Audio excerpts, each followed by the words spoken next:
I'm trying to show people how to meet people without it all being organized. Sure. Right? Like, why wouldn't we just videotape a meeting of you and I meeting, brand new, no script. But I don't want to get so far off topic that you don't know any, you know. So your core business is coaching.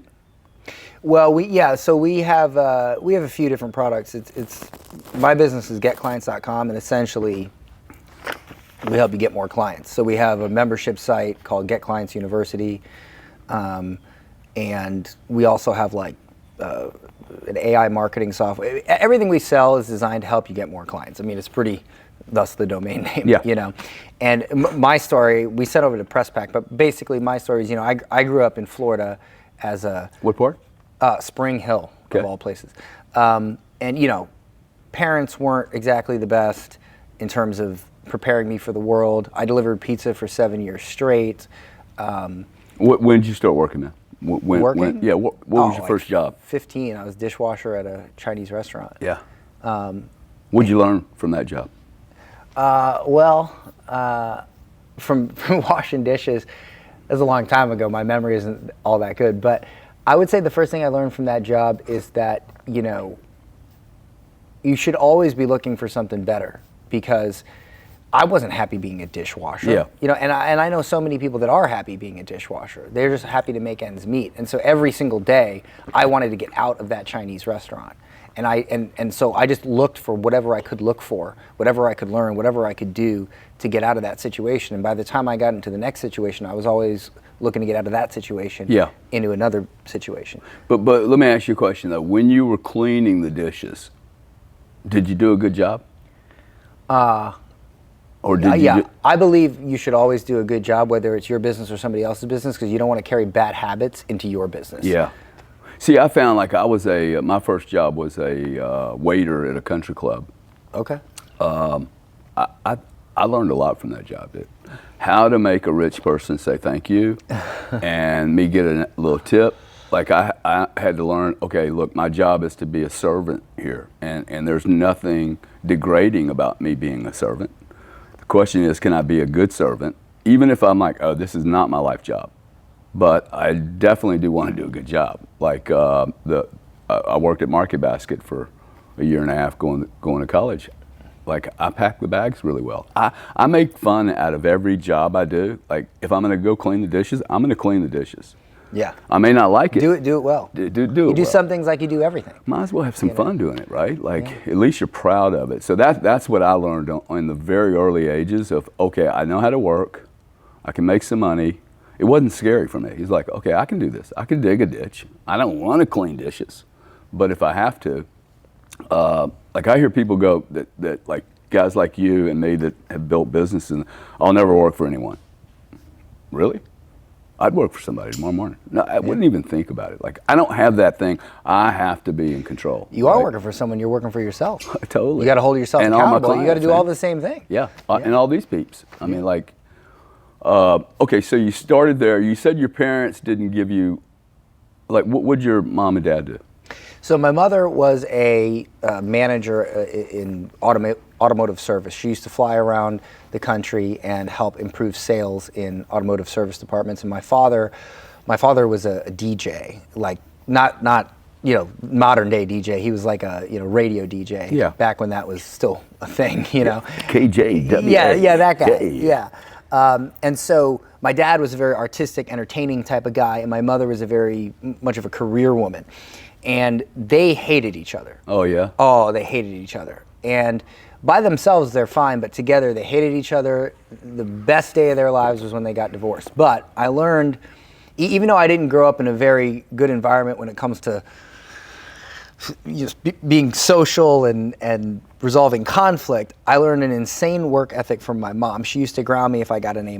I'd be grounded for 2 weeks if I got an A-. Wow. And my dad thought it was nuts, and I thought it was nuts. I think it's nuts. Well, yes, but I learned my insane work ethic from her. And then I learned how to be entertaining from my dad. And I never really put those two things together until later in life, but when I put them together, I was like, oh, like this is a gift yes, they brought, huh? Because people sell. I mean, I sell like business consulting. I sell like how to grow your business. How many people sell that? How many people sell weight loss? How many people sell all? The thing is, you got to be entertaining. You got to get attention. And if you can't get attention, what are you doing? Yeah. And my father taught me how to get attention and be entertaining. Get attention and hold attention, right? Get attention, hold attention, and then turn that. My framework for this is ACEs. You get attention, you create a conversation out of that attention, you educate your customer, because most people, they don't buy because they're not clear on why. They're not educated. They're not clear on why it's good for them, why the cost, specifically the cost of not doing it, is higher than the cost of doing it. And if you can educate them on that, boom, and then of course the sale.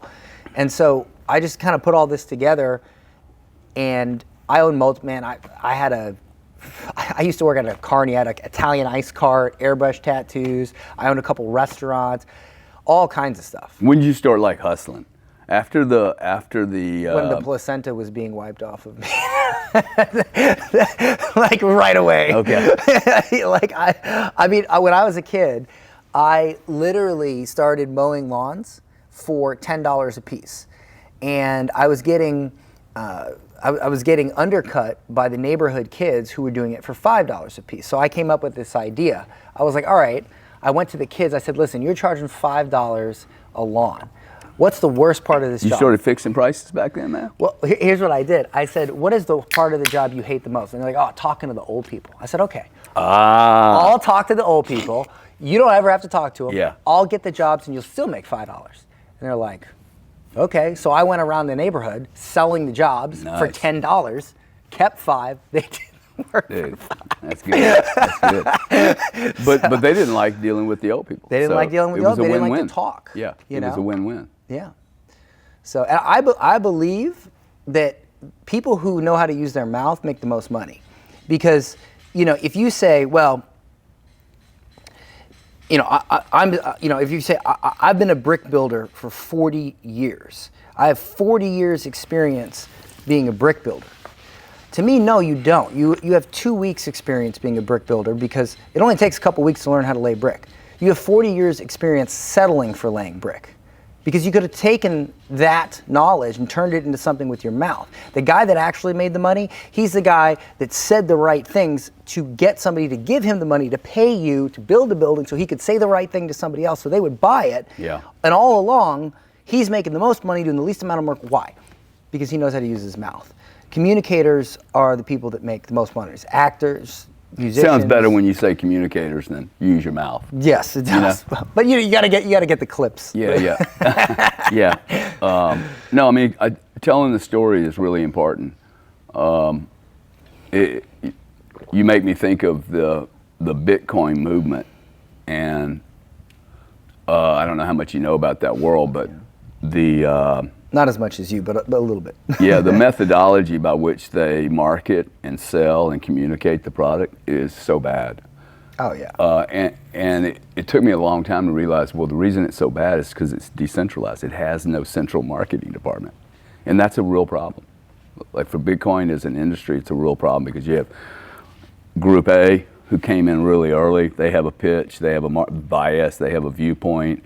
Then you get Group A that came in 5 years later, they have a viewpoint. Then you got the Wall Street guys, they have a viewpoint, and they're all selling very, very different things. And the old guy that's really going to invest in Bitcoin to make it move, that's making it move right now.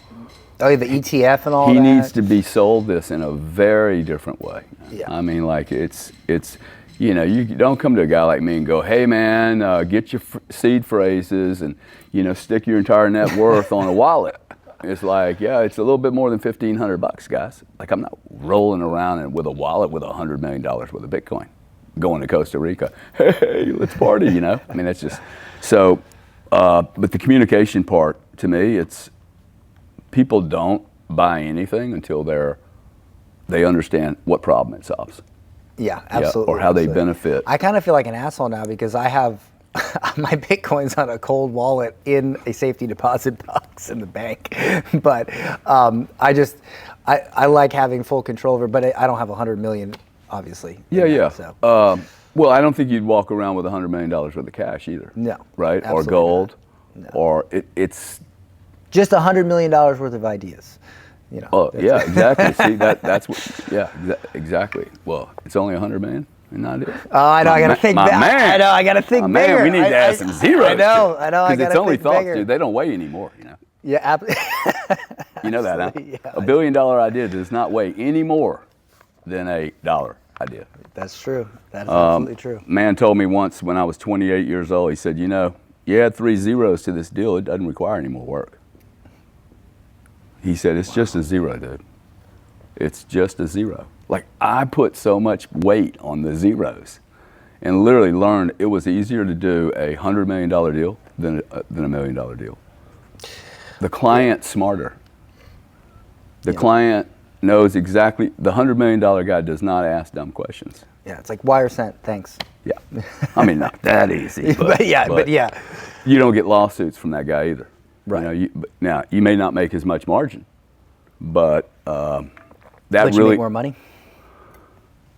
I think if you ask my brother and you did the calculus, he will have made more margin and more money on the small guy, because that's been his focus. He did say that. He said that to me consumer once. model. The consumer model is not my model. So it's just not, you know, the zeros. Like, once I heard that, I was like, I'm going for the zeros. I don't want the headache. Like, he put up with a lawsuit for 2 years, the class action. Yep. It was total bogus bullshit. Yep. Dude, I don't want that crap. Yeah. Like, I stopped investing with him when he started doing the unaccredited, because I'm like, I don't want the noise, dude. Because little consumers bitch about shit, you know. So it's just been my process to go, like, into a more, you know, institutional player.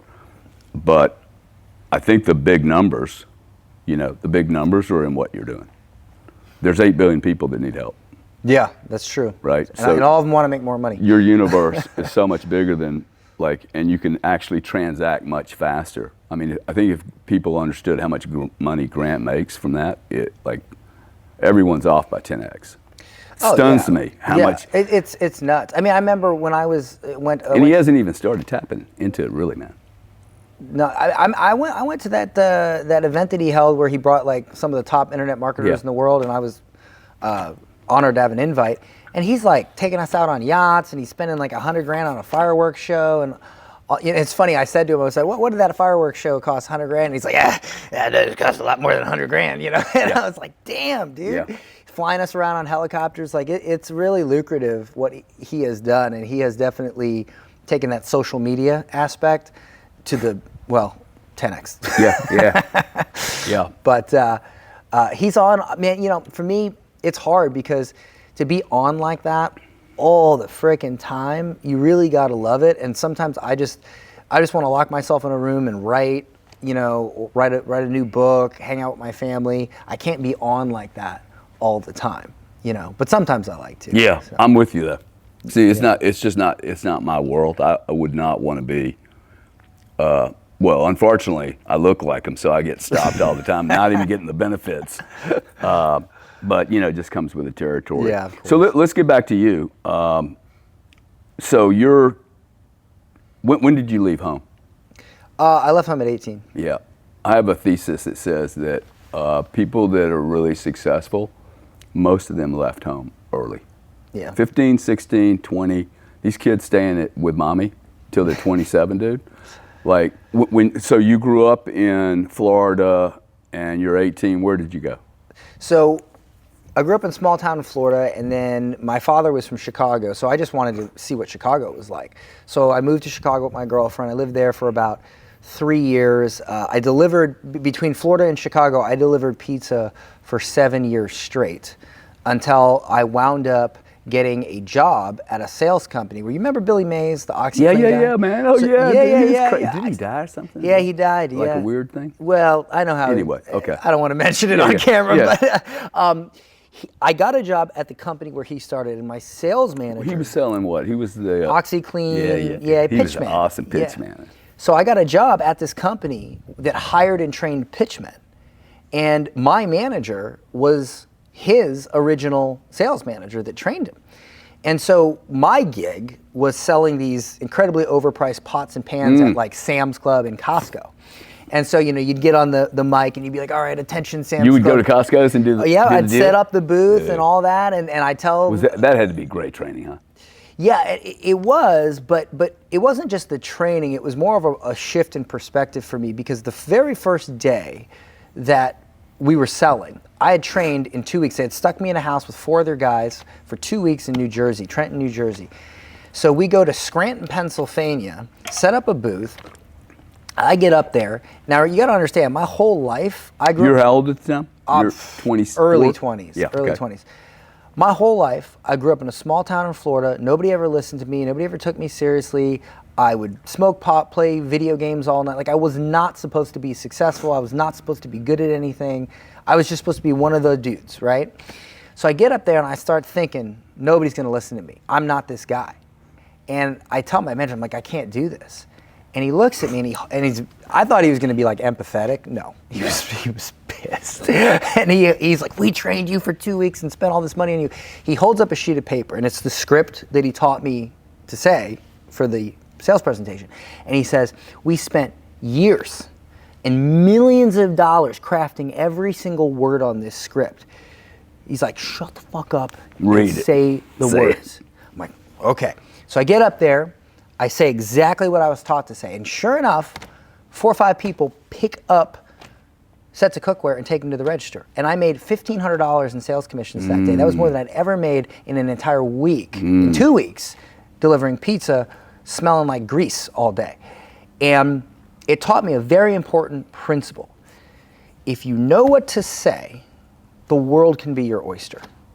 And so I dedicated the rest of my life to really just perfecting the art of knowing exactly what to say.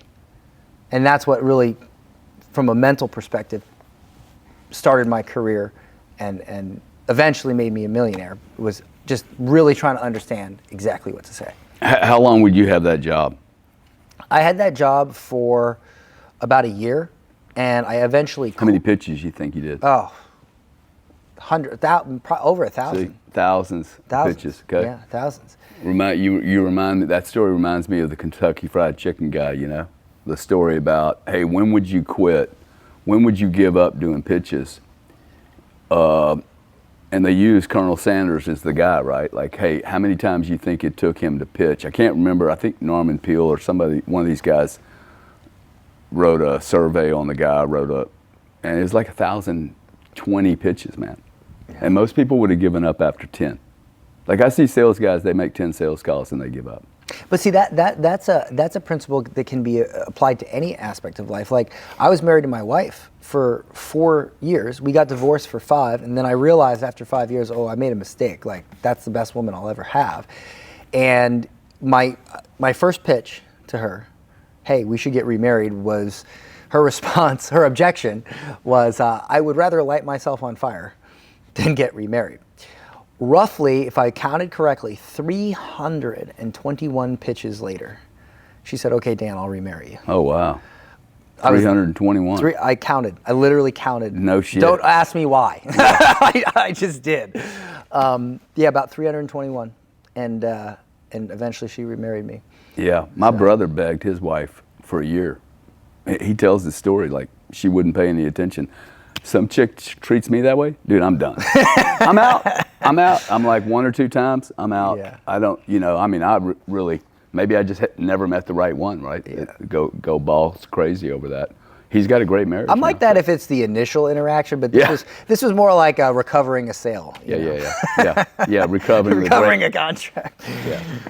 How's it been? It's been great. It's she happy? Yeah, I mean, we're older. We were young, super young. She quit smoking, right? How did you know she smoked? Well, because you said she'd rather light herself on fire. Oh, she did smoke. I got her to quit smoking. Yeah. She's from Turkey.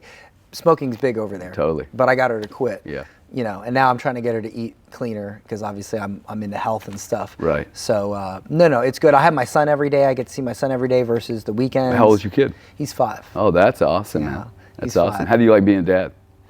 I think it's challenging when the kid's super young. I think any guy that says, oh, it's great when they're super young. I mean, for me, it was hard because, again, I didn't have a good family situation in that part coming up. My dad was great. My dad always played with me. He literally spent all day playing with me. But my dad wasn't a business guy. Yeah. I'm a business guy. So I just don't have that same, I'm more like my mother in that aspect. And so it's been a struggle for me to sometimes get into that kid world. But what I really love is teaching him. Anytime I can teach him something. Like sometimes we'll roll around and do jujitsu, or I'll teach him about sales. Yeah. And he'll go out and he'll try to sell. Grab some things from the house and try to sell them to me, and I'll explain like, well, you can't sell that because it's not worth that. Yeah. This is how you say that, and he gets into it. He's only 5, but he reads at a 2nd grade reading level. Wow. Because we homeschool him. I won't send him to school. Good for you, man. Yeah, I'm not sending him to. It's sending my kids did private school, private. Like teacher, their own teacher. Sending your kids to public school in the United States, to me, public or private, bro. Sending them to school is basically child abuse. I agree with you. It's literally child abuse. People are outsourcing their children to a prison. Yeah, and if you look at the average teacher today, I'm not talking about 50 years ago, I'm talking today. The average teacher, the average 22-year-old blue-haired teacher has extreme emotional trauma, wild social ideas, toxic family values, and that is who your kid is spending 8 hours a day with. If that's not child abuse, I don't know what it is. Yeah. Your wife homeschools? Yes. Yeah. Correct. It's interesting you said that, because I actually I didn't know that this conversation was going to go this way, but this is the way our conversations kind of go. And they all have meaning, value, real value, like to other people. So we'll just hang on this subject here for a second. But I didn't have kids till I was 49. Okay. My first kid. I'm one of those guys, dude, I loved every freaking second of it. 2 years old, 6 months old, I learned from my children. Like I looked at this and went, hey, this kid actually knows more than I know. And the stuff I've learned from my children, the way they look at things, has just been a great blessing to me. It's actually kept me young. If I can keep thinking like a young person, it keeps me very creative. Like I would have loved your dad and not so much your mom. My dad, I would have hung out. He's so creative. See, you say he's not a business guy, but I think that create piece, like I do art and people want me to sell the art. I'm like, you sell it, dude. Do not get me involved in business around my art. Yeah. It's a different muscle. It actually will. It is. It'll mess with my heart, right? Because I think you have I sense a really big heart in you. When you said, hey, I'm more of a business guy, I'm like, really? I hear you, but you don't seem as analytical as the way you would maybe describe your mom. I'm more artistic. To be honest with you, if I really had to go deep, I like being an entertainer and an educator. I just happen to figure out how to get paid very well for that entertainment and education. Yeah. And that's why I like doing what I do. Like I've owned multiple businesses. I've owned 14 different types of businesses. And I've owned service agencies before, like marketing agencies, and I didn't like it because I just like to teach someone something and then watch them go off and use what I taught them to do great things in their life. That, some people, they just get off on that, and I love that. I love to be able to do that. And so, and what's great about it is that, when you sell like digital products, which it's the best product in the world in my opinion, because it's a product that costs nothing to make. And it's a product that you make once and you can sell thousands and thousands and thousands of times. And, unfortunately for me, I had a lot of rocky roads on my way up. And when I was younger, I realized that if I knew how to market, be a marketer, I could make a lot of money. So I would buy businesses who had terrible marketing. I'd market them better, and then I'd sell them. And I remember one time I bought this bar and restaurant in Spring Hill, Florida. And the entire town was full of, when I was younger, mostly old people and sports bars. Well, when I got a little bit older, there was a lot more young people there, but there were still only sports bars. And everybody would travel to Tampa to go to Ybor City. Yeah. So I made a nightclub. I remodeled it, made it a nightclub. And the idea was, okay, don't go to Ybor, don't risk a DUI, just come here. And it worked. And how I made it work was on the very first night, because this was a place that was off the beaten path, no foot traffic, you had to know where it was to go there. So what I did was the very first night, I put out, marketing on social media, and I said, $20, all you can drink, including top shelf. So the whole town came. Now, Wow. I lost my ass that night, but all night. Got the first meeting.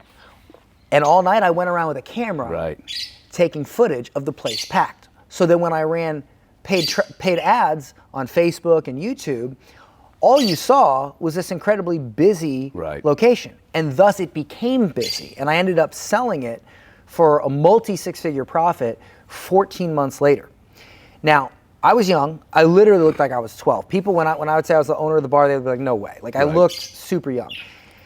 Now, I thought I had accomplished the American dream. Yeah. Right, well, that's like the American dream. Well, in my opinion, then, America tried to take that dream away from me. Because I got hit, I had a man knock on my door and hand me a bill from the IRS for $250,000. And they said, well, you didn't file your taxes properly. And the reason I didn't file my taxes properly because the person that filed my taxes and was doing all that died in the middle of filing them, and I couldn't get access to the information. So they said, well, we're disallowing all of your receipts. No, so they said, the IRS said, I never spent money on liquor, employees, electric. How do you own a bar and not buy liquor? How do you own a restaurant and not buy food, not have employees? You just didn't have the receipts. Well, she was dead, and I couldn't get them, you know? And so I got this $250,000 bill. Meanwhile, I had hit a rough patch. Life, I mean, we could barely eat, you know? We were eating ramen noodles. My wife was working 3 jobs to help support us, which as a man is like, that's like worst case scenario. Yeah, right. You know? That made you feel ashamed. Ashamed is, I felt like a total piece of crap, you know? And then she says to me one day, she says, you know, Dan, you're really good at this internet stuff. Like, why don't you just do like internet stuff? Why are you trying to like buy businesses? Like, why don't you just do internet stuff? And I was like, huh. Operating businesses, they're paying the ass. Yeah. So I ended up going purely digital. And I said, okay, I'm only going to do a digital business. Because it's like, the margins are crazy. You know, if you would have told somebody 100 years ago, hey, 90% margins on this, they'd be like, what? 6 months later, I had a 6-figure month. A year later, or that year, we did 2.9 million. My wife never had to work a day in her life again, still hasn't had to work a day in her life again. And then it just took off and it went crazy. I mean, I've had $1 million days, you know, and that not often, but it's happened.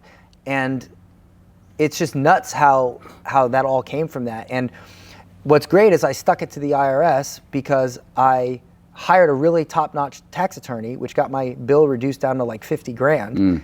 But it spoiled the whole American dream. It really spoiled that for me. Because, you know, a lot of people think, well, there's a lot of opportunity here. But to me, man, as soon as you take a hold of that opportunity, at least now, they try to take it away from you, you know? And I really do believe that the system is set up to make you fail. And in order to win, you know, you really have to learn the rules of the game to beat the game. They don't teach you. They don't teach it to you in school. It's always true of every game, though. That's true. That's true. But they try. I feel like they try to make it extra hard at this game. Yeah. No, I mean, I do hear you, but I just saw you flinch when I said, hey, there's rules to every game, right? Yeah. And I think, you know, when I was married to a woman once with these kids, and we'd sit down and play a game, and her the way she thinks is that I would be like, hey, let's everybody read the rules. Monopoly. And, oh, no, we know the rules. I'm like, no, nobody knows the rules of Monopoly. Because nobody's read the rules of Monopoly. Yeah, I don't know the rules ever, of Monopoly. Okay, because they never finish a game. Because Monopoly is an actually very long game. And they just start making rules up. And I'm like, I can't play this game when the rules are constantly changing and made up. When I went into business, the business was so big that like contracts are this big. Everything was a rule. And so for me, it really prepped me for, oh, this is no different than gin rummy. It has a whole set of guidance, and you know, you had a tough experience with the IRS. I mean, I just got through with 3.5 years with the FTC. Oh God, that's even worse. Took me 2 years. I'm not sure it's worse. The IRS is pretty rough. It took me 2 years just to determine how much they wanted. Yeah. 2 years. But you don't think $4.5 million to figure out they wanted 100 grand. But you Like, don't- 100 grand, dude, you spent 2 years chasing someone over 100 grand? What? Do you have nothing better to do in the Exactly. U.S. government? Exactly. While Sam Bankman-Fried is ripping off millions of Joe consumers, I've never even touched the consumer. But see, like I was that's what doing the I'm saying. chargebacks.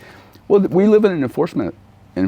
But it's about the intent. You don't think that the intent is like, there's one thing of learning the rules of a game that's complex just because it's the nature of the game, and there's quite another when the rules have bad intent. Like when the IRS came after me, they know I spent money on liquor, they know I had to pay the electric, they know that. So to me the intent was nefarious. It was like they weren't trying to say, hey, listen, we just want to make sure we're getting the right tax payment, let's look at this. It was, no, we want everything. It was a nefarious intent. And I think, and this is just my experience. Yeah. It's my experience. And Well, but it drove me. It's this guy's job, though, right? See, he sees you as the enemy. So if you But see, why? put him in the game, Why though? Why does it have to be that way? Why, like that's what I'm saying is if this was, if the sales pitch is this is the land of opportunity, then why are there enemies?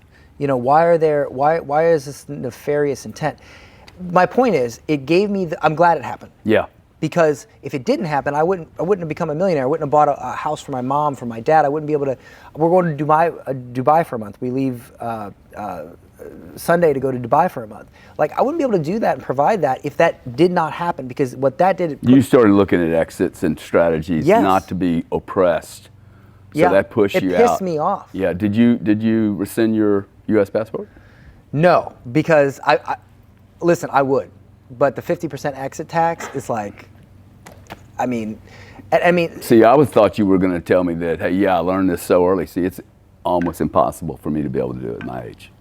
Yeah, it's. I could have difficult. done it when I was 28 because I didn't have a lot. Well, if you think about it, the U.S. See, people say, "Oh, this is a free country." You guys, let me just be clear what we're talking about because most people don't. If you rescind your U.S. passport and you have money or you have made money in the past, the U.S. government will require you they'll settle up with you and go, okay, look, we expect your earnings of $3 million a year. We think you're going to make $15 million over the next 3 years. We want you to pay us $7 million to get rid of the passport. I mean, it's an exit. It's an exit thing. tax. And it's a whole And they negotiation. interrogate you. They interrogate you Oh, multiple times. totally. Why are you leaving this country, Yeah. huh? Are you a terrorist? What's going on, you know? And to me, if I hold a party, right, and I invite you to the party, you come to the party, and then you say, okay, this was a great time, I'd like to leave. And I say, no, you can't leave. Yeah, right. Or you got to pay me. Yeah. What is that called? What do you consider? Kidnapping. Kidnapping. You're a Extortion. prisoner. Yeah. It's the opposite of freedom. See, to me, freedom is you're free to leave. Yeah. If I want to give up my passport, I should be able to say, okay, I'm not consuming the resources here Yeah. anymore. I'm going to live Yeah, yeah. somewhere else. Here you go. Yeah. But you can't do that. Yeah, so that's right. how is that freedom? Yeah. You know, how's that freedom? And I mean, maybe that was the original intent, but I mean, I saw a clip the other day. They were clipping between Biden, Kamala Harris, Mitch McConnell, all these guys, just recent clips of them talking. These are the people that lead our country. Yeah. And they literally all look like they belong in a nursing home. Like they can barely speak. Kamala doesn't, but when she talks, They look like they belong in a psych center on Thorazine. yeah. Okay. I mean, on it's just- big doses of Thorazine. Exactly. Random, just Embarrassing. incoherent. Yeah. And so to me, it's like, hold on a second. Like, I really love this ship. But if a new crew comes on and they're heading for a friggin' mountain, Yeah. you know, and they're about to hit it, you know, just crash the ship, and I have an opportunity Blaming the mountain the whole time. blaming the mountain, I'm getting off the ship, Yeah. man. Like, Yeah, I like yeah. the ship, Yeah. but I'm not going to stay on it, Yeah. you know? So it's not that I don't like, I mean, you know. But as a U.S. citizen, how even if you're making the funds in Costa Rica or Dubai, you're still exposed to U.S. tax. Oh yeah, regime. so the U.S. is the only country in the world that charges you on your worldwide income. And then if you want to give up your passport and say, okay, that's cool, I'm done, you can't. Yeah. So Or what's your strategy? well, to get off the ship. Well, my strategy, well, I don't know if I'm going to be able to. Unfortunately, I amassed too much net worth, and I don't want to, I'm not going to, who carries 50% of their net worth liquid? Nobody does, you know? And so if an opportunity arises legally where I can do it, I might consider it. Yeah. But I would want to get a good passport, like a, you know, you can get a Turkish passport. You can spend, you can invest $400,000 in real estate in Turkey and get your passport within a few months. not the greatest passport in the world, but it'll get you into most countries with a visa. And so my strategy has been, since I can't really do the exit, figure out how to reduce my taxes as much as possible. And for me, it's been real estate and art. Real estate and art have been, most people don't really realize how much money in taxes you can save with art. There are plays, especially like buying art that is valued higher than what you buy it for, much higher, and then donating it to a museum and then getting a massive tax write-off. Like I'm going to be at virtually no taxes for the next 2 years just based off my art. You know, buying art and then giving it to an institution to show. Yep. Well, there's rules. You know, you got to hold on to it for a certain amount of time. All that, but there's a lot of and look, these are like, I remember when Trump said, you know, they said to him, you didn't pay any taxes, and he's like, yeah, because I'm smart. Like you made the rules. Yeah, exactly. You know, so like I'm not trying to break any rules. Yeah. I got to sleep at night. I don't break rules like that. Yeah. I can't do that. You know, plus I've been audited before, all that. Like I ain't breaking no rules, but I will maximize the rules to their utmost level for sure. So. Do you do estate planning, things like that?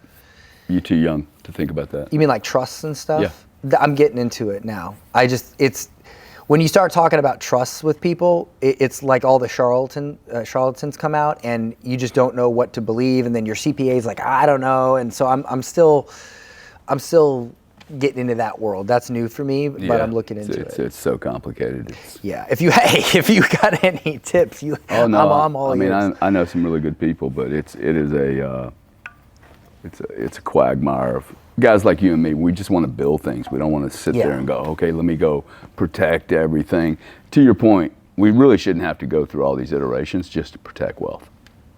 We should not. That's my point. Yeah. That's my point. Yeah, it's still the greatest country in the world, though. For entrepreneurship, I mean, try to do this in Turkey. Yeah. Well, Dubai, UAE is very good for entrepreneurship. Yeah. But they're the new kids on the block. You know. Yeah. We'll see. We'll see how long they stay. I mean, Puerto Rico was a big deal. Yeah. They got a lot of debt. They got a lot of debt in Dubai. Yeah. You know, but. And I think they're starting to charge. Is it personal? It's 9% corporate tax in certain areas. You can still open up in a free zone. Right. But think about this. I mean, the American spirit is competition and also leaving and jumping ship when taxes get too high and they start controlling you. I mean, America was founded on the idea that we were getting taxed too much and we're being oppressed. So let's start a new one. We were. Yeah. Right. Well, it's starting to inch towards that again, you know. But I also like competition. If we have other countries who are like, you know what? Let's compete with the United States. Let's create a country where we have all these good things. It's lucrative. There's opportunity. Like I think it's unreasonable to say 50, 100, 200, 500, 1,000 years from now, the U.S. is going to be the greatest country in the world. You might have 10, 15, 20 greatest countries in the world cycling in that time span. So somebody at some point is going to want to get competitive. And I think competition is great for any industry, whether it's business, countries, whatever. And so I like the fact that now there are some countries that are trying to compete with the U.S. I mean, I think it's a good thing for everybody. Hopefully we'll stay competitive. Yeah, well, we either will or we won't. Yeah, exactly. It doesn't bother me. Yeah. I think the spirit's here. If we can get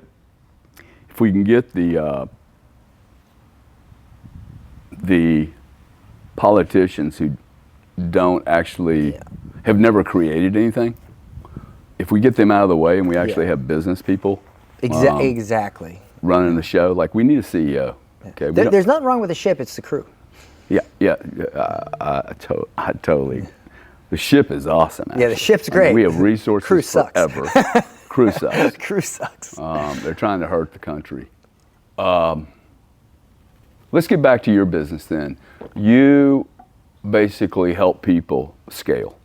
I help them get more clients, and whether that means you are new in business and you haven't even got your first client, or you want to scale.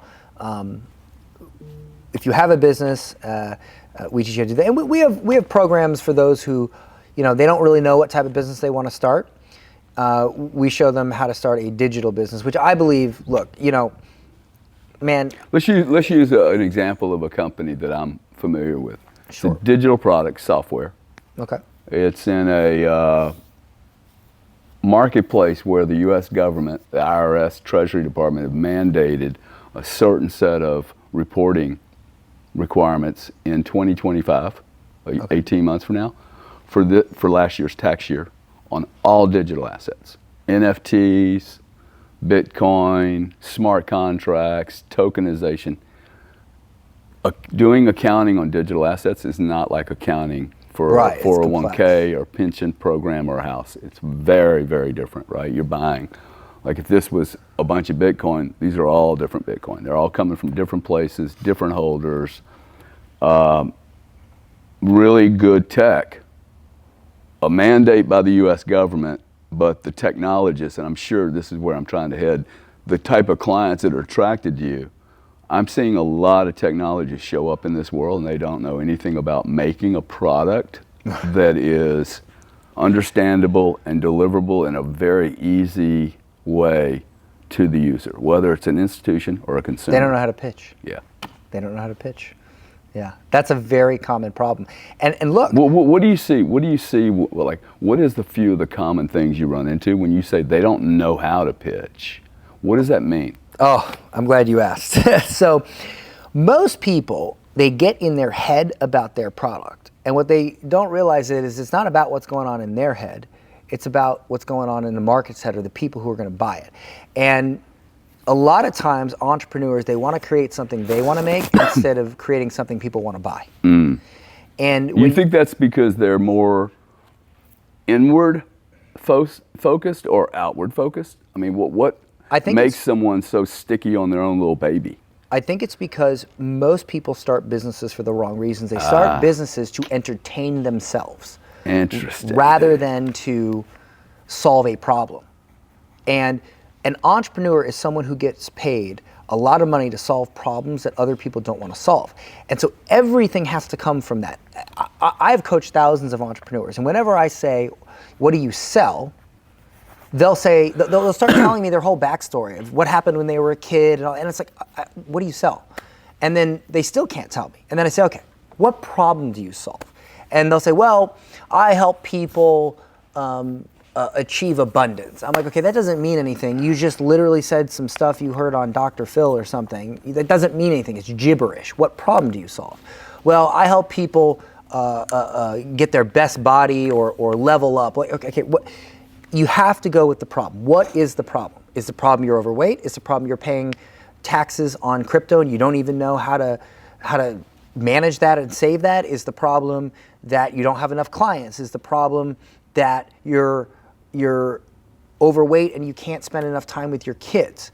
And what people end up doing, what entrepreneurs end up doing is instead of talking about the problem, which is what the customers care about, they talk about what they want to talk about. They talk about their vision and all that. It's like, dude, are you an artist or are you an entrepreneur? Because if you're an artist, talk about your vision, talk about your work. But if you're an entrepreneur, talk about the problem that the customer has and then how you can help solve that problem. And nobody thinks about it that way. They just think about it like, oh, well, this is what I want to do. This is my passion. I love what you said. I've never, ever heard this. Most people start businesses to entertain themselves. They do. They absolutely do. Like, that is so true, man. Yeah. That is like a bizarre. I talked to a lady the other day in England. I said, why do you want to do this business? And she was so excited about it. And I'm like, there's no business here, man. Right. Not even a good idea here. But she was so, and she was trying. Came from the artist field, the actors. There you go. And she's like, well, we're going to start this with the actors. I'm like, what problem does it solve? The actors, they're all going to be AI people. Does it have? It had a bigger application. No, we're going to start it with the actors. I'm like, they're broke. Like, why would you want to go to and they're a pain in the ass to deal with. Yeah. So it's just like this. She just wanted to stay in the entertainment field to entertain herself. She's thinking about herself. That's totally. We as entrepreneurs, and I did this when I started. I thought about myself. What do I want to do? Right? What are my passions? Here's the thing. The worst advice I've ever heard for entrepreneurs is follow your passion. Why? Because what if your passion isn't a product people want to buy? If you're passionate about sweaters and you move to Aruba and you start a sweater shop in Aruba and nobody wants to buy your sweaters because it's friggin' hot in Aruba, you don't blame the Arubian people. You don't blame Climate. You're an idiot. You sold sweaters in Aruba. Yeah. It's just stupid. Yeah. Okay? Why? Because you liked sweaters. And that's the problem. You need to align your passion with a product that people want to buy or solving a problem. So what I do is, I'll give you, this is a great analogy for this. Most people, so if you've cooked before, I'm sure you have people that cook for you. Never. I've never cooked before. Grab me a coffee. But when you go to cook, let's say you want to make spaghetti and meatballs. You go into your kitchen. Do you grab every spice, every single ingredient you have, chicken, fish, chocolate, everything, put it in a bowl, mix it up, and make a meal? No. You would never do that. Why? Never. Because it would taste like garbage. What do? You decide what meal you want to create. Then you go and you pick out the ingredients you need to create the meal. Well, what entrepreneurs do, what we often do is we look at our kitchen, which is our skills, our passions, our life experience, everything that's happened to us. We try to take everything out of that and stuff it in one bowl. When instead, we need to say, okay, this is the meal we want to create. You're a very good communicator. I love the way you draw you, sir. pictures, man. Thank you. Very, very good. This is the meal we want to create. Let's go in our cupboard and see what we need. Grab it, make the meal. And that is how you build a great company. You pick a problem, you pick a person that can pay to solve that problem, and then you take from your passions, from your skills, what you need to solve that problem. And if you don't have it, you go to the store and you buy the ingredients, meaning you go learn it. Yeah. You go figure it out, what you need to make it happen. And when you approach it from that angle, all that other stuff, marketing, sales, blah, blah, blah, all that becomes way, way easier. But if you don't approach it from that, then you could take every sales training in the world. Won't help you. Won't help you. That's really a good analogy. You know, people overthink making the meal, right? Absolutely. Because they care about them. They don't care about the customer. What about the guy that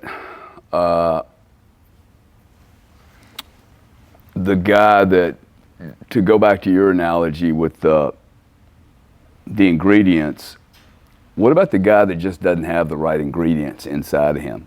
Like, he's got a great idea, he's great with the internal team, but doesn't know how to put the pizzazz on the spaghetti, doesn't know how to make that perfect plate. You know, you see these people in those cool restaurants and they wipe the plate off at the end, make everything look cool, right? I don't do that, so my food doesn't look as pretty as theirs. But these are all little details and expertise that you and I would not think about wiping it, but that's a chef, right? He's like, hey, this we're delivering something. This is not just food, this is a whole presentation. What happens to the guy that's cooking the spaghetti and realizes, dude, I don't have any cheese, I don't have the salt, I actually don't have some of the tools in my cupboard to do this? So this reminds me of advice I got from a billionaire. It was the guy that owned that company where I learned to be a pitchman, where Billy Mays worked. And I was in his office one day, and I said to him, I don't even know why I said this, it just blurted out. I said, hey man, his name was Jeff. I said, Jeff, I want to be rich. I want to take care of my family. Like, how do I get rich? And he kind of laughs at me a little bit. He's like, don't worry about that, right? You know. And I said, no, I'm serious. Like, what advice would you give me long term? And he says, you don't want to. He says, I don't think you want to be rich. I said, no, I want to be rich. He says, okay. How many books per week do you read on how to make money, on persuasion? And I go, 0. And he goes, then don't tell me you want to be rich, because people that want to be rich read books every day on how to get rich. You figure that out, you won't need to ask me that question. And I was like, oh, I mean, it hit me like a freight train. And what did I do when I went home? Oh, I'm tired. I just want to watch Netflix. Oh, I work hard. I deserve to go on this weekend vacation. It's like, no, you don't. Because if you go on that weekend vacation, you're out of money. So you don't deserve it yet. You know? Yeah. So from that moment on, I took it seriously and I started reading books every day. So to answer your question, everything you need to know, almost everything you need to know, almost every ingredient you need for the meal is accessible. I agree. You just have to get off your ass and go get it. You got to go to the grocery store. You got to pick up the book. You can't tell me that if you read a book on sales every day for the next 6 months, you wouldn't be better at sales. You can't tell me. You'd be better in a week. I've read stuff that I literally read the book, went, oh my gosh, that makes sense, put it down, implemented it, and made money within 24 hours. In fact, that's like my daily life. Do you think your mom could have read books on sales and been good at sales as well as your dad was? You mean, well, my mom was good at sales. I thought you said your mom was more analytical and technical. She was, but she was a sales consultant for dealerships. My dad hated salespeople because my dad was an artist. You know, he hated when salespeople came in and started running Clear Channel and all of these radio things. But yes, same to the same point. Yes and no. If he would have cared to, yes. Yeah, there you go. But if you start a business, and again, this is another problem. Most entrepreneurs, we start businesses and we have what we want to do in mind. Well, I want to sell clothes because I want to be a designer, right? Or what if people don't want to buy those clothes? Well, no, then you're not an entrepreneur. You are an artist. Yeah. And artists spin the wheel. There you go. Okay. There you go. So if you are an entrepreneur and not an artist, then yes, you can read a book and learn anything. But if you are an artist, and like I'm an artist, so I went to school for audio and video production. I own 12 guitars. Like I am an artist too. But I learned real quick that unless you're Beyonce, you ain't gonna make no money at music, okay? And so I said, well, do I stay a starving artist and not take care of my family? Or do I, man the fuck up and do something that makes money? And the truth is, I still got to be an artist. I still got to be an entertainer. It's just a different stage. That's right. Yeah, different stage. Different stage. Most people don't try out enough stages in life. They don't try enough things to know what they're really good at. They try a couple things, they're okay at it, and they think that that's what they're good at. That's their gift. But they haven't explored enough to really discover their gifts. And that's the big problem. Everybody has a gift that if you did that, you're going to be the best in the world at that. And that is the highest peak you're going to get. But most people don't never discover it because they don't explore enough to find those gifts. They just take the first one that's semi-okay. Yeah, what I notice is that they spend all their time complaining about the role they have instead of realizing that job allowed you to eliminate one thing that you didn't want to do. Yeah. Like every company I ever invest in, like on a major level, not if I'm a passive investor, but on like the Node 40 thing, first question I ask them, what don't we do? They were stunned, huh? No, I don't give a fuck what you think we're doing right now. What do not we do? Yeah. That's good. Well, let's see. We don't, and I said, look, we're not going to sell consumers, dude. I'm your investor. We're not going to consumers, okay? So those 2,000 clients you have, get rid of them tomorrow. Oh, wow, you don't have to ever respond to any of these people anymore. Okay, what else don't we do? And like, you just go through the whole list, man. And you literally have a whole list of shit. And okay, now we can focus on what we do. And it starts to become very clear where the muscle is. I actually think it would be a waste of time for this particular individual to read one sales book. I mean, it'd be cool, read one. He reads, the guy's a monster reader. Read one on sales, but like if your deal is tech, dude, just go read 1,000 books on tech. Yeah, exactly. And go bring in a guy like you or me. And we'll continue reading because we're really interested in the subject anyway. I'm never going to read a book on tech. Right. I like communicating. Why would I read a book on tech? Yeah. Like, what am I going to learn from that? Like, it's going to be so far over my head when we have yet, like, you're one of the best communicators I've met in months. Oh, thank you. And like, dude, we still have like 1,000 years to teach humanity just to communicate, man. Yeah. Like. Without even, like, I can have arguments with people today I could not have at 27 years old, but I'm respectful now. Like, it's not about me being right or wrong. It's just about, hey, let's have this conversation about how can I improve from your information and how can you improve from my information? Because I think we're better together than separate. Well, I like analogies, as you can tell. One analogy I have is, imagine you're walking down the street and you see two lemonade stands. You're an artist. Thank you. And the lemonade stand on the left says freshly squeezed lemonade. And the lemonade stand on the right says yellow water with sugar. Which do you buy from? The one on the left, the one on the right? Obviously the one on the left, right? But it's a Don't know, man. I actually know people. You want the yellow water with sugar? Oh, I didn't say that, but I know people that know the price of everything, dude. Like down to the gnat's ass. They don't know the value of it. If that lemonade was priced at $20 a glass and the other one's at $1, I literally know people that will go do the $1. Well, of course. In fact, I know more of them that'll do the $1. Same lemonade, Yep. Same price, all things considered equal. Freshly Fair squeezed enough. lemonade, Yeah, yellow water with sugar. for sure. You buy the freshly squeezed lemonade, even though it's the same product, same price.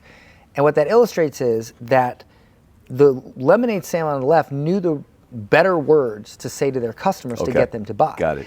Every president was elected or not elected because of the words they chose to say to the American people. Every relationship starts and ends based on the words you choose to say.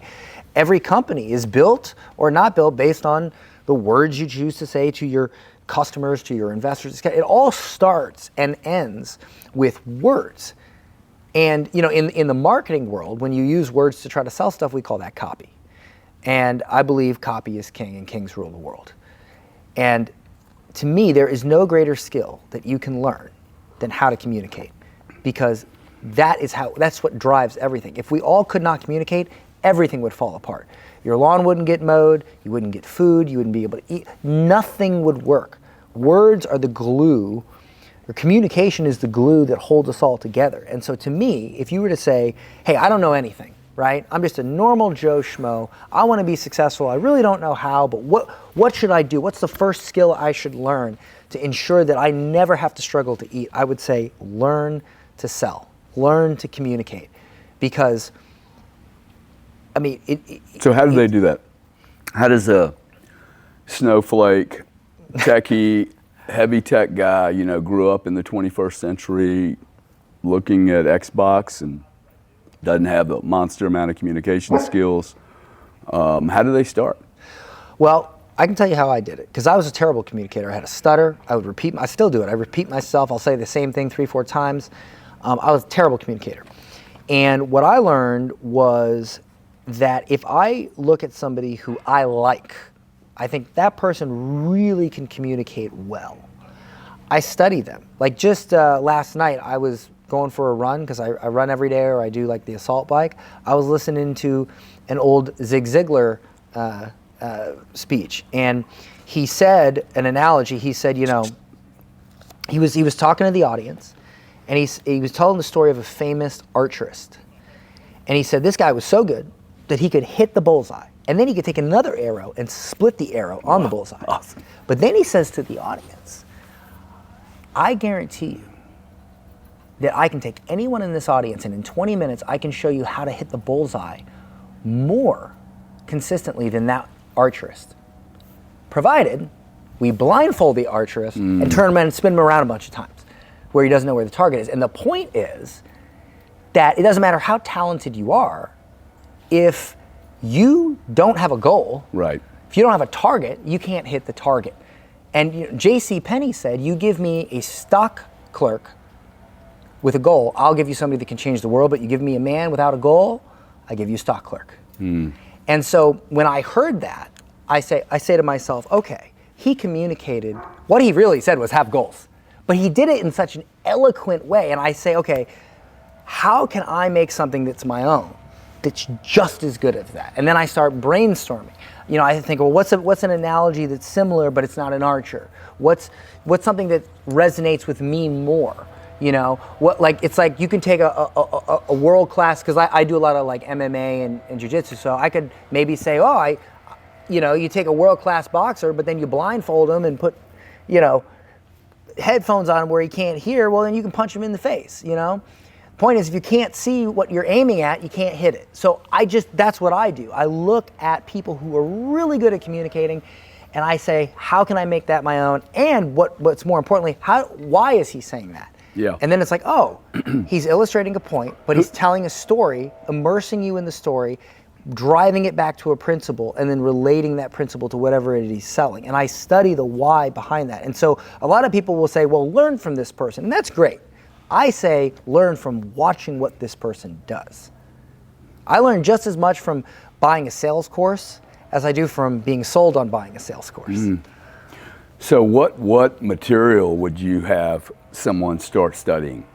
As you call it, study him or study them. Yes. Like, who would they study, in your opinion, or what books would they read to study? Well, what I would do is I would obviously study, very common great speakers, right? Like? Well, like Zig Ziggler, like, definitely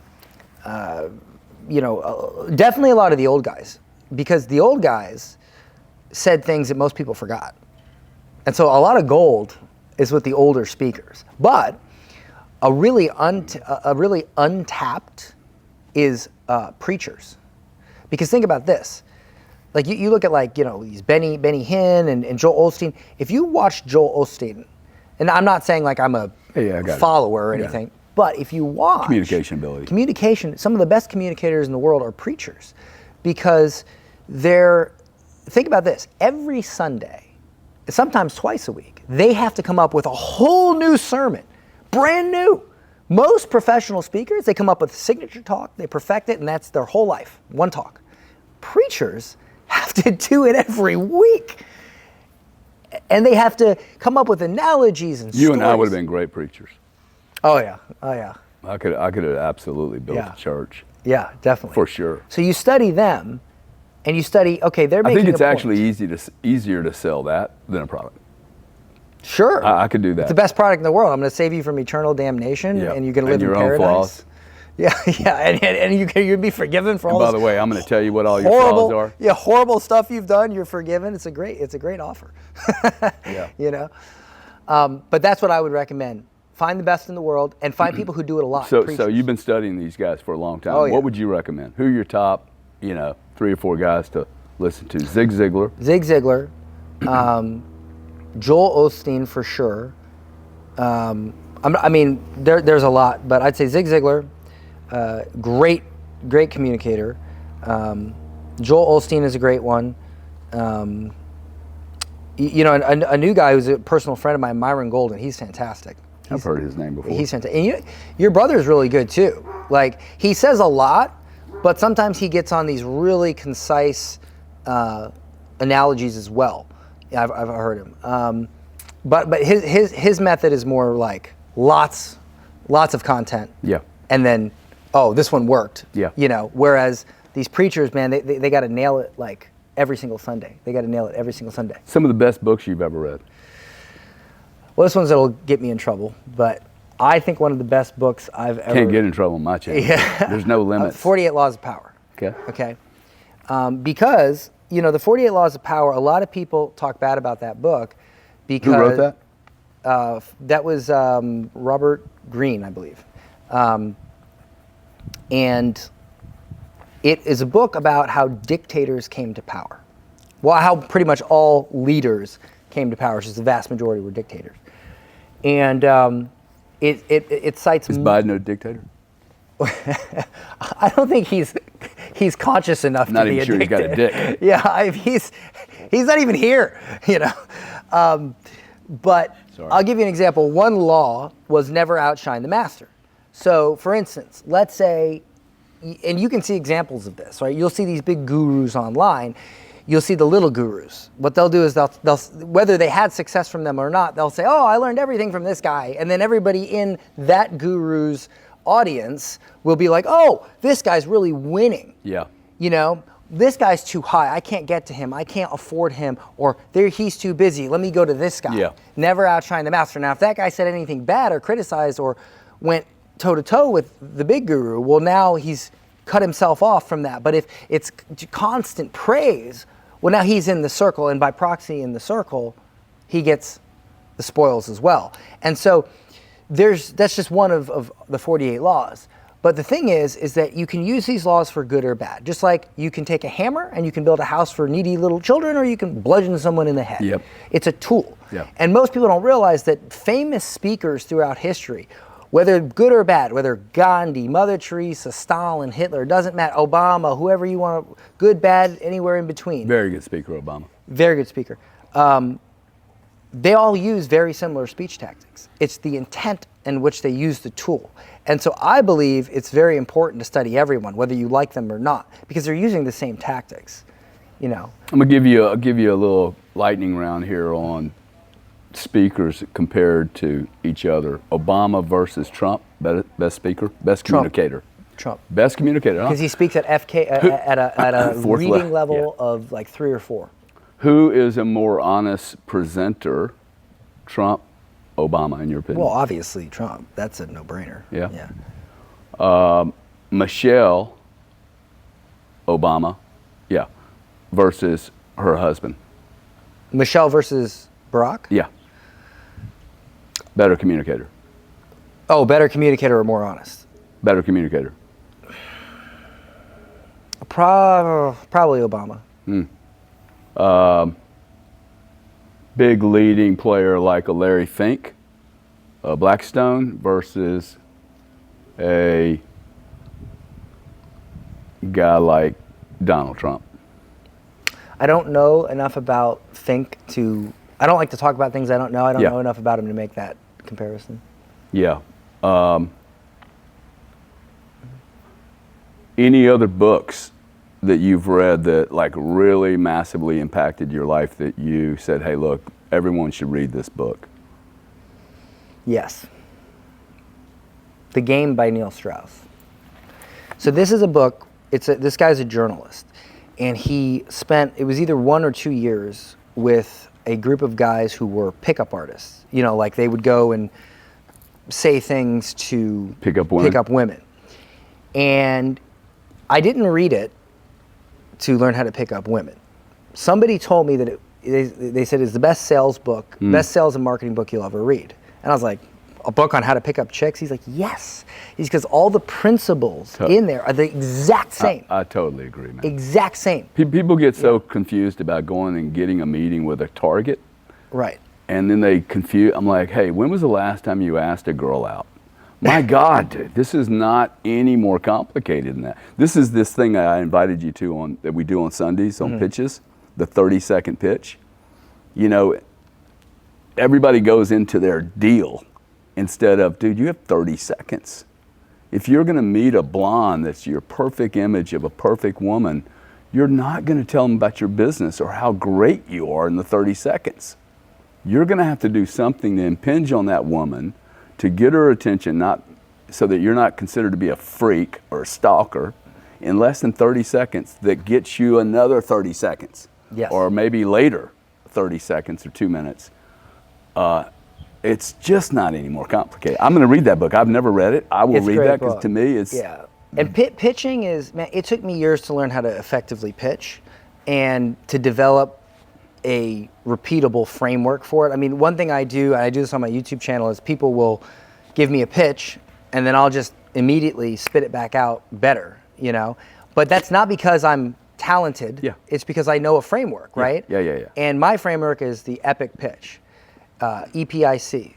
And if you can do this, you're going to be ahead of 99% of your competitors. The E is entertaining. Above all, you have to be entertaining. Yep. When I used to own that bar and restaurant, I used to tell my bartenders, you're an entertainer first, a bartender second.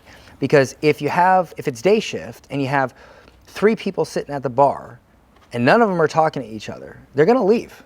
But if you figure out a way to entertain them, get them talking, they stay, they drink more, right? By the way, I don't condone alcohol. I'm a year sober. Cool. So just to, Congrats. you know, I guess my wife's watching going, why are you talking about growing a bar? Yeah, drinking tequila with Gary at 11 o'clock in the morning. My. But, okay, so you got to be entertaining. You got to figure out how to be entertaining, for sure. right? Like this right here, like look at this. This is water. It's Crazy. water. Liquid death. It's got the friggin' skull, mountain water. It's bullshit. It's just water, but it's entertaining. You know, you say it's water. It is the only water I've ever been able to drink. And why is that? I don't know, dude. Because it's cool. No, that water tastes different. Like really? Yeah. It's the best water I've ever tasted in my life. Well, now I have to try. It's a lady, a masseuse who was really freak show. This chick was a freak. She was an unbelievable masseuse. She brought me a can of that. It sat in my, I wouldn't even drink it because I'm like, what a dumb name, dude, Liquid Death. I thought it was something. I think it's brilliant. Huh? Oh, well, people like it in the bars now because people are drinking less. So you'd be cool, hey, walking around. Like I would literally walk around with that in a bar and not need to drink a vodka. This is the designated driver's drink. Yeah, that's right. Yeah, exactly. Yeah. It solves a problem. Yeah. Right? Yeah, it solves the problem. So the first one's entertain. You got to be entertaining. I know a guy invested in that thing. I could not believe he invested in it on this man. idea of crazy marketing. He's clocked it, dude. He's made a fortune on this deal. Yeah, entertainment. Okay, so entertainment. P. Okay, P, and this is where people mess it up. It's got to be personalized, right? They have to feel like it's just for them. You have to understand what. Okay, again, back to a bar analogy. Most people talk to their customers. Now I know why your wife's worried about you. All your analogies are bars, right. Bars and women. Oh boy. Sorry, sweetie. She does not watch any of my content. Thank God. I'm not sorry then. Yeah. So personalized. Most people talk how they think they should talk to the customer instead of how the customers talk to each other, right? So if you're at a bar and you're hanging out and you say, yeah, I'm not making enough money, versus increase your revenue. Are your customers really saying increase revenue, bottom line, top line, or are they saying make more money? So you got to learn how to personalize your language to sound and talk to them on their level. See, most people think they know their customers. You don't know your customers because you're at a different place than your customer. You think differently than your customer. That's why you're there and they're here. You're trying to get them there. So you can't think that just because you've been there, you know how they think because they're still there. So you have to personalize the pitch so it sounds like it's just for them. And then it has to be indisputable, right? And this is a little bit advanced, the most advanced of the four. Indisputable means you have to align what you say with things that they can't argue with, right? So for instance, that analogy I used where I said there's 2 lemonade stands. Yeah. One says freshly squeezed lemonade, one says yellow water with sugar. You go to the one that says freshly squeezed lemonade. Why? Because they chose better words, right? So you can't really argue with that. Or if I say something like, well, like the point I made about the mandate on the taxes for digital. It's indisputable now. This right? is a mandate. You have to get prepared. But even if you use an analogy that, so for instance, if I said to you, can you make money from a stock without investing in some way in it? Can you make money from real estate without buying the real estate? Can you lose weight without going to the gym or eating better? The truth is, your bank balance, it goes down before it goes up. You have to put some time, effort, or risk into something to get reward out of it. Like everybody agrees with that, right? So when you say the next thing, right. So doesn't it make sense that if you want to grow your business, you have to invest in your business? You always say something first, even if it's completely unrelated, that illustrates the same principle that they can't argue with. They have to agree with it, right? So if they say, well, I really want to buy this because I want to spend more time with my family, but I'm not sure, then I would say something like, well, let me ask you a question. If I offered to wire you $1 million, would you take it? And then you say yes. I say, well, what if you couldn't wake up tomorrow? Would you take it? Well, no. Why? Because time is infinitely more valuable than money because you can always get money back. You can't get time back. Once it's gone, it's gone. Yeah. So you can't argue with that. So now, in their minds, it's like, okay, you've framed their mental thinking. You've got an agreement without having to go through an agreement. Exactly, because it's an obvious agreement. So indisputable. So it has to be entertaining, personalized, indisputable. And finally, and this is probably the most important one, clear. All people do not buy because they're not clear on how it will help them. They're confused. Most entrepreneurs make their business, their offers, their pitches, their marketing way too complicated. Way too complicated. And however much dumbed down you think it needs to be, you need to dumb it down again, then you're about halfway to where you need to be, and then you need to dumb it down again. Right. And that's the truth. In the 1970s, the average CEO had a couple dozen communications come across his desk per week. Today, it's like 100 a day. People are least. distracted. People are so, the average attention span in the 70s was 12 minutes. Now it's 7 seconds, that of a goldfish. Literally, people today have the attention Do you have that span. study? Huh? Can you send me that study? I can. Yeah, please. I can. I did not realize it was, you said 12 minutes? 12 minutes in the to 7 70s, seconds, 7 seconds today. It was 9 seconds, now they're saying it's 7.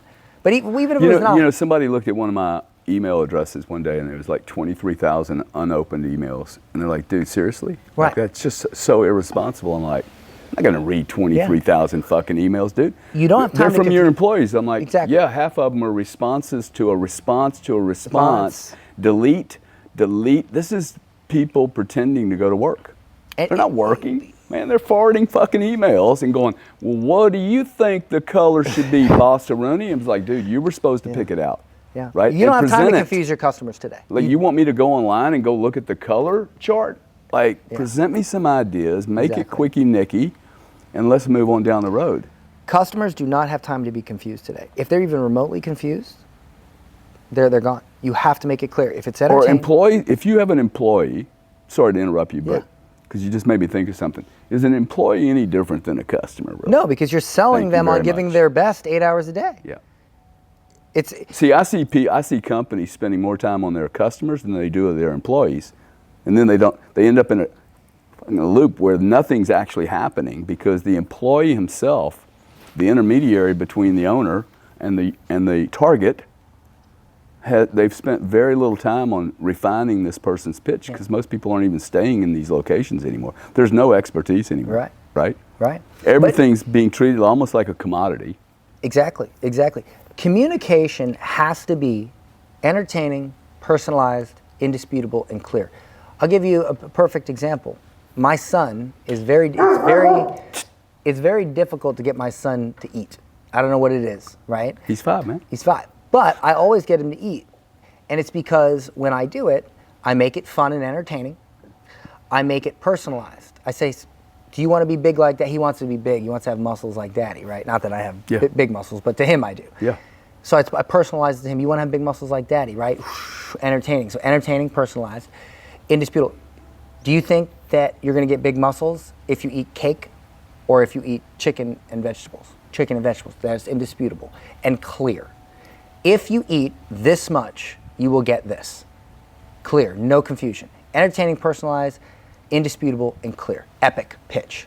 Whether it's feeding your kid vegetables, whether it's getting an investor to invest, whether it's selling a customer, whether it's getting somebody to marry. Find me a woman that's going to want to marry you if you don't entertain her, if she doesn't feel like you're just for her, if she doesn't feel aligned with you on your values, and if you're not clear about your intentions.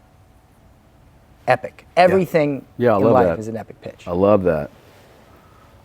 I love that. I can't wait to interview you in 5 years and talk about your kid, though, how long that entertainment thing's going to work. Because I would have I would have a little different strategy, which is, hey, bro, you can eat that, or you can eat in 6 hours. But anyway. Yeah. Unfortunately, I can't fire my son. So. Yeah, but I've tried that. You also can't do the entertainment thing forever either. No. Sometimes you have to hammer down. Yeah, no. Just like sometimes you have to tell a client, hey, this isn't for you. I can't do this I don't deal. want to. I don't want to. Yeah. It's too cheap, dude. I don't want to do this deal. Yeah. No. I mean, really though, I believe walking away from deals is very important. Oh, yeah. That most entrepreneurs don't actually know how to do. Steve Jobs said, "Focus is not what you choose to do; it's what you choose not to do." Right. See. Yeah. Exactly.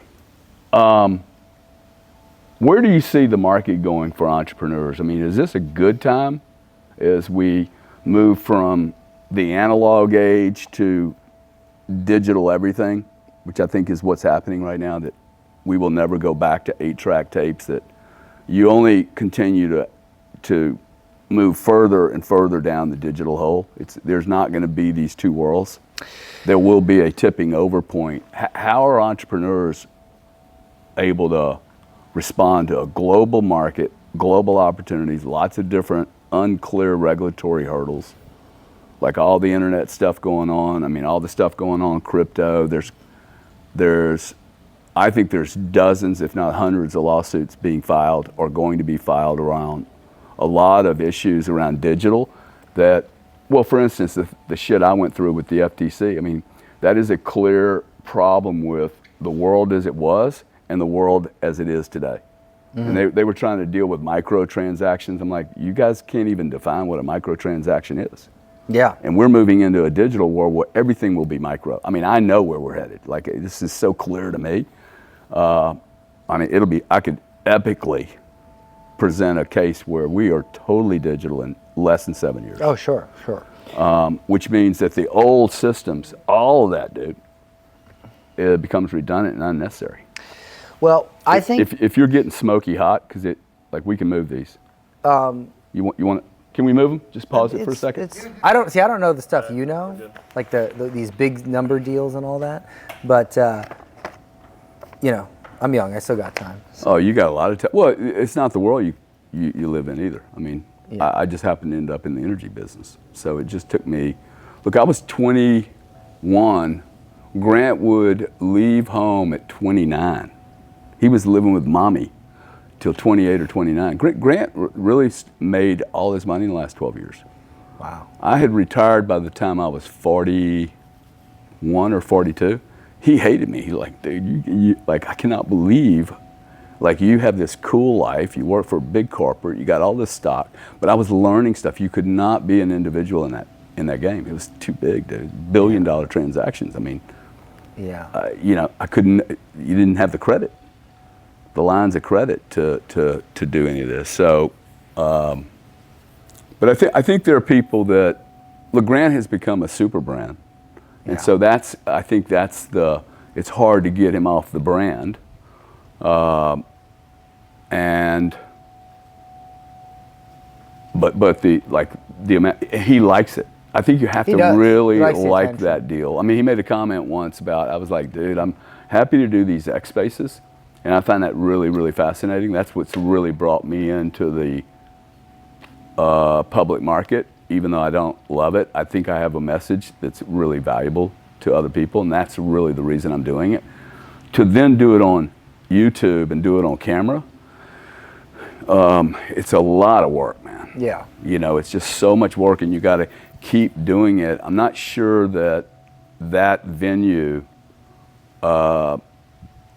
serves me as well, just because it's now every time you go to the grocery store, somebody's got to make a comment, which is the piece for me that I don't like. I like my privacy. I don't want to be a celebrity. The first time for me was when I was in the bathroom at a conference taking a piss. Yeah. And as I have my dick in my hand, totally, dude. This has happened to me before. The guy comes up. And he's like, hey, Dan, can you take a look at my pitch? So here it is. And I'm right into it. And I look at him. I'm like, bro, my dick's in my hand. Can I have 3 minutes, please? Yeah, And I'm always very nice to people. Yeah. I never turn down a picture. I never turn down, because, those are the people that made me. Sure. But the one time out of the thousands that I was like, bro, was when I had my dick in my hand. And somebody was like literally pitching me and asking me to review their pitch while I had my dick in my hand. That was like, I was like, bro, all right, come on. Same thing happened to me in Vegas, man. I'm literally standing in the urinal and the guy says, can I have your autograph? And I'm like, which hand should I use? Okay? Which hand would you like me to use? You want a wet signature? And you know what? He said, oh, I'll just sit here and wait. And he just sat there and watched me the whole time. Oh. I've had people, they think hey, I'm not Grant, dude. It's okay, dude. I'll still take a picture with you. I'm like, bro, dude, seriously? 2:30 a.m. in the morning in Vegas, I'm playing at a high-stakes table with 3 of my buddies. Lady walks up, Gary Cardone, oh my God, thy Savior, Jesus Christ, Grant's here. I said, no, dude, it's cool, but I'm not Grant, But you guys yes, you are. You guys are twins, right? Yeah, we're twins. But to me, you look different. Dude, she immediately starts calling me a liar. What? She gets thrown out of the casino. The dealer's like, dude, well, she's literally so convinced I'm Grant, I just don't even want to talk to her. And people at the table are going, hey, you need to leave now, okay? This guy's not, wow. And I'm trying to be nice to her. I don't want to offend my brother, Hey, get the fuck away from me. That would not be good for him, because they're going to go, because they're going to think it was him. Oh my God. Or, oh no, we've had people call Elena, hey, I saw Grant with a chick the other night. Oh, dude, the stuff that like. Oh God, that's Oh even yeah, worse. dude. And I'm like, Grant, That's wasn't oh your my- flavor anyway. Don't worry about it, dude. Far too young for you, Granny. Oh man. So sorry for the break. We just wanted to get out of the sun. So what's your ambitions, man? What you're very goal oriented. You got a 5-year-old. You're living in Costa Rica. You're getting ready to go to Dubai. You're moving. You're shaking. What are you trying to create here in the next decade? Well, I love what I do now. I love, I have a membership site. I have, we have consulting programs. I speak, all that. That's cool. But what I really want to do is build something that I don't have to do any of that for eventually. And I like getting on stage and all that. But eventually, I want something, what I call colostomy bag money. Colostomy Bag money. Old money. Money that is my kind of money. Yeah, sure. Yeah, That's not old enough. Well, I just didn't want to say you had a colostomy bag. But you look very fit. I don't. I hope I never do either. But that's for my personal wealth. That way, I can start spending more of my time doing things that I care about that still help people, but isn't necessarily. Like I can talk about things that maybe I don't make money from, and I just want to help people. Yeah. But what I do you have to make money to be successful in this world? That depends on how you define success. Well, I was asking you. Oh, do I have to make money? I think at a certain level, as a man, I believe as a man, you should have multiple skills. One is how to provide for your family. One is how to defend your family. You should know how to fight, wrestle, something. You should be in shape. There are certain responsibilities as a man that we have let go, and everything is a choice. You can choose to read books. Like I used to be fat, and that was by choice because I don't ever remember eating something that I didn't choose to eat. Nobody ever forced a triple cheeseburger down my throat. Right. I chose to eat it, thus I chose to be fat. Now, some people have harder times with this, and it's a harder choice, but it's still a choice. And so I believe as a man, you should choose to learn how to defend, provide for your family, and be around for your family. So yes, I do believe you got to make, to a certain level, a bunch of money. I don't have the same monetary ambitions that I used to. Yeah. I would rather make 200 grand doing nothing than $1 million doing a lot. That is where I'm at now. But what I am is because doing a lot is because you're not enjoying the a lot part, or there are pieces of doing the a lot that you hate doing, and like. I enjoy doing it. I just don't enjoy having to do it. I want the freedom to be able to just for like 3 months just do whatever I want, chill, right? Yeah. And I'd love to be able to say that I can do that now, but I really can't. I do have to. I'm not anywhere near as busy. Thankfully, I hired Joe over here, who's an amazing COO who literally does 95% of it for me. But there's still that 5% that I obsess over, and I love it. I love my work. I love creating. I love writing books. But at some point, I would like to not have to, and then I'll probably still do it, because I love it. But I just don't like the obligation. And so right now, is there an obligation? I mean, where's the obligation coming from? Myself. Yeah, because I was tell you this interesting story that audience may or may not enjoy, but I think you'll enjoy it. When I was 35, 35, I was in England. Had been there for 5 years, and the CEO of British Gas, who was my biggest client, they were actually the host company of what I was trying to do there. He was 44, 45 years old. He had taken 7 years off sailing, dude. Came from the steel industry, if I remember it correctly. Took 7 years off to go sailing. Then came back to England, got the premier freaking job. It was either prime minister or the head of British Gas, some role in government. Right. He, 45 years old, he took 7 years off sailing. He's got the preeminent job in England. I'm like, now that's a fucking career, dude. Okay? I'm 40 years old. I've been in energy since I was 21. I'm like, I'm not having fun anymore. I have learned this game. Yeah. It's going to flatline. The game's getting ready to get really boring. Enron was getting ready to collapse. I sold all my stock in one afternoon, like every drop of it, after 17 years. Wow. Called my boss up and said, you got 6 months, dude. I've told you guys I'm like getting nervous. I'm getting a little angsty. I've been there 10 years, built 2 multi-billion-dollar businesses for them. I'd done my part. Never sold a drop of stock. And I'm like, I'm done.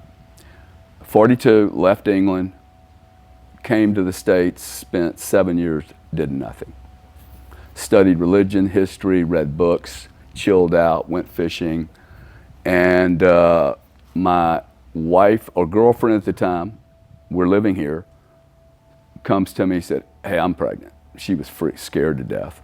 And I was like, oh, awesome, dude, let's get married. And I couldn't wait to have a kid. And the next thing I said was, I got to get back to work. She's like, why? I said, my kids cannot see me sitting here gambling, trading stocks, dude, smoking cigars all day long. Yeah. Come on. That's not a good message, right? I could have done it. Probably wasn't really that productive for me either, but I needed the time off. I then get into the payments industry, take everything I learned from big corporate, change the wording. It's like all these industries are identical except the nomenclature. Back to communication. Yeah. Okay, I go into derivatives markets, I'm like, oh man, all this language. Okay, learn all the language. Futures, contracts, options, forwards, right? Then I moved to England, they changed the metrics on me. I had to learn all the metrics. It's just words. All of these are just words, right? You can boil them back, go in the payments industry, build $500 million business, get bored with that after 7 years, and get into crypto. I'm building some really cool shit here. Like, the way we saw careers from our parents was absolutely incorrect. Like, you can pivot so fast, dude. Like, I hardly do anything that I don't like doing now, and I'm busier than I ever have been. I just go to where, like, now, I don't think a 30-year-old can do this because my senses are so refined now. Like, it's like almost like being a hunter. Yeah. You know? Are you into AI at all? A little bit. See, that's what I'm a little bit into crypto, but I'm deep into AI. You sound, opposite of that. Yeah, I'm very supportive of AI. None of this scares me at all. Like, I think it's going to kill us all eventually, but I don't want to be poor when I die, Yeah. Well, you're not going to care if you're poor or rich, dude, when you die. Yeah, well, I mean, you're going to care if your kid has the basic educational understanding to survive in the future. Yeah. Like, that's what I mean. I think if I die from AI, it's going to be all of us, Yeah. I think at some point that is going to get out of control. We're all going to die sooner or later. Yeah, that's true. We're a species that has been here far less time than our egos. Yeah. Like, want to make indisputable? Our egos are so far out of logic relative to history. Like, it's pretty ridiculous. Yeah. So to me, it's I see this age as, like, I was looking at some AI last night. I learned so much from studying AI, from researching a topic. I learn more. I don't learn less. You want to hear something interesting that we learned from AI in the marketing realm that blew my mind? So when you use ChatGPT, when you use it, a lot of people use it to create marketing, to create advertising assets. Well, what they don't realize is that ChatGPT uses something called training data, which is its default set of data. So if I say, hey, write me an advertisement for my company, it's all using the same training data. So we started experimenting where we took our decade of experience, marketing, sales, frameworks, all the stuff I've learned from my mentors and the tests I've run, millions of dollars in advertising spend to figure out what things work. And we made this huge, enormous set of custom prompts, not based on the training data, but based on our decade of experience in the game.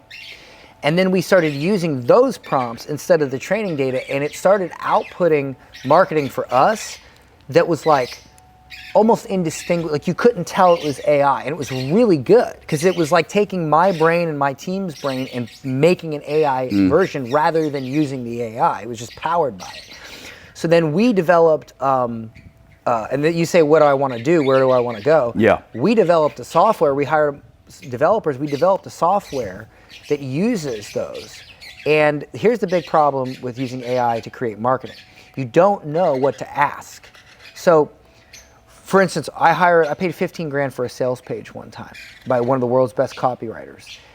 And she asked me like 30 questions about my business that I never thought to ask myself. And I realized, oh my gosh. That was probably worth 15 grand alone, huh? Yes. Yeah. And I use every time now I ask myself those questions, and it just makes it so much easier. So what we do in our software that I developed, or that we developed as a team, we say, okay, you want to do this. You want to make an email. You want to make a social media post, whatever it is. The software asks them the right questions about their business, then uses our custom prompts and creates it. That's why it's so good. And we haven't even released it publicly. I only knew a few clients, but they're blown away by it. And so when you say, where do I want to go? That's where I want to go. I want to go into making one of the best AI softwares that allows you to, instead of hiring a bunch of marketers that don't know what they're doing or spending years learning how to market just to grow your business, you can have your own marketer that's AI, because most business owners, they don't want to be marketers. You know, they want to sell what they want to sell. If they're a weight loss expert, they care about weight loss. They don't care about marketing. And so I want to make it as easy as possible on those people. And for marketers, I want to make it easier for them. And so we just made an AI day. We call it Artemo. I named it Artemo. I don't know why, but that's the name I gave. Good as any, man. Yeah, as good as any, right? Sounds better than Google. Yeah, thank you. Names don't matter anymore. Yeah, exactly. Well, that's interesting. I mean, see, that's all the businesses I've ever done. They're private equity deals. They're building businesses and then you sell them. That's a business you can sell. Exactly. Build it, ramp it. I can't sell my consulting business. It gets no multiple, man. Yeah, I've bought and exited a software and some local businesses like restaurants and stuff, but like nothing that was, like a few million, nothing that was like 100 million, and I want to start getting into that big boy money. Well, the window for it is right now. Yeah, that's why I'm building it. The people building things today, it's a different, you have some marketing capabilities that most companies don't have, so you may not have the challenge that other people have, but it's... But that's why it's proprietary. Think about this. You can't go and get another software, ChatGPT, whatever, that has our 10 years of experience. You can't find that. Right. It's proprietary. Well, the prompts, I think the people, I'm not good at prompting.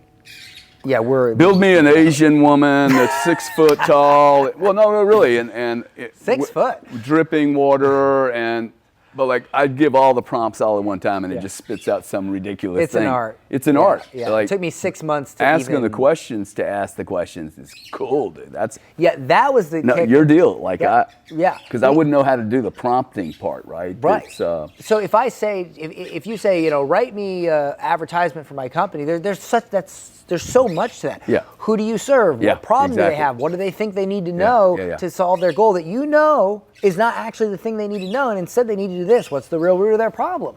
What have they tried? There's just so many questions that if you answer those questions and you combine it with the right prompt, it produces something that makes ChatGPT look like a Tonka toy.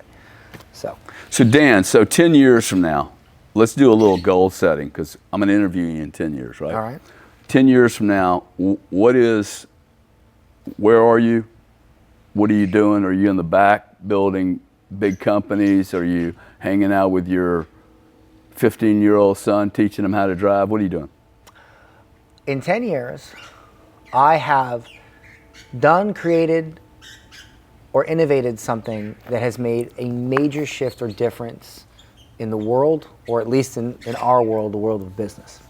I have completely made my wife happy by giving her everything in life that she wants, and fortunately she doesn't want much, but I like to, what she does want. You like to over-deliver. I like to over-deliver. And I've produced a son that is better than me, that is likely to make less mistakes than me, and is got a brighter future than me, whatever that looks like. It doesn't have to be money. And I know that I've made my parents proud, and most importantly, I know that if it's my last day on earth and I'm about to die, I don't have the same thought that Steve Jobs had when he said it wasn't worth it. I hope that I can say, I did great things, I feel good about them. It was worth it, and I can go peacefully. That's where I'd like to be in 10 years. I think the best thing Steve Jobs did on this planet was his exit comments. Yes. His hubris, his ego death, to be able to say, oh, fucking hell, what did I just do? I mean, I had a partner once that used him as a symbol of what she wanted to be like. I'm like, bro, dude, like, did you read the book? Did you actually study this person? Because your children are going to hate you. You will have no relationships whatsoever. And I think he was probably incapable of it.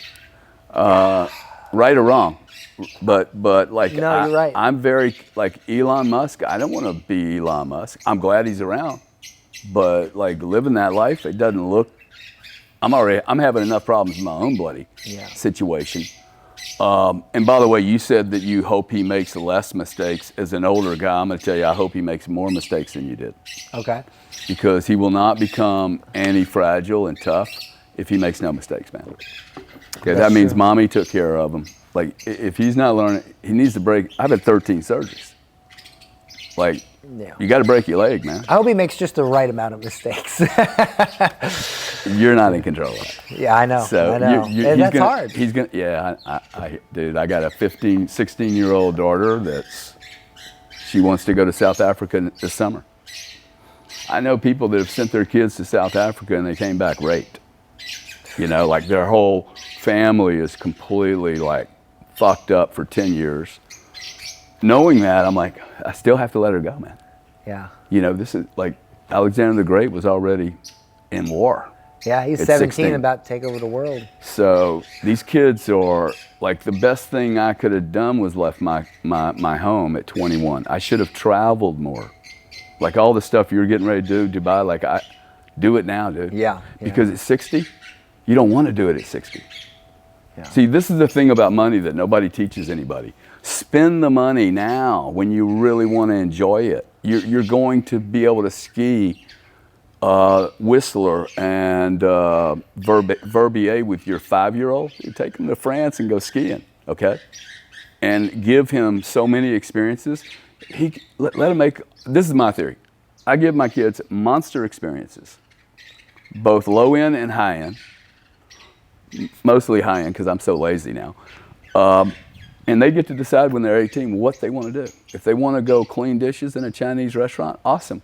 If they want to build a business, awesome. They're going to know all of that's available. They're going to have met really rich people that are assholes, and then they're going to meet really poor people that are wonderful and spectacular. Yeah. Right? And rich people that are spectacular. Totally, dude. That's I think I'm a St. Pete spectacular and human being, dude. Yeah. Huh? That's why I like St. Pete. Yeah. Nice rich people. Yeah. Miami, mean rich people. Yeah. Yeah. Well, I think we have more time to think, and like we're not on top of each other. Yeah, this is It's not so showy. I call Miami, you know, the city of Lambos and Ferraris that can't get out of first gear. You know.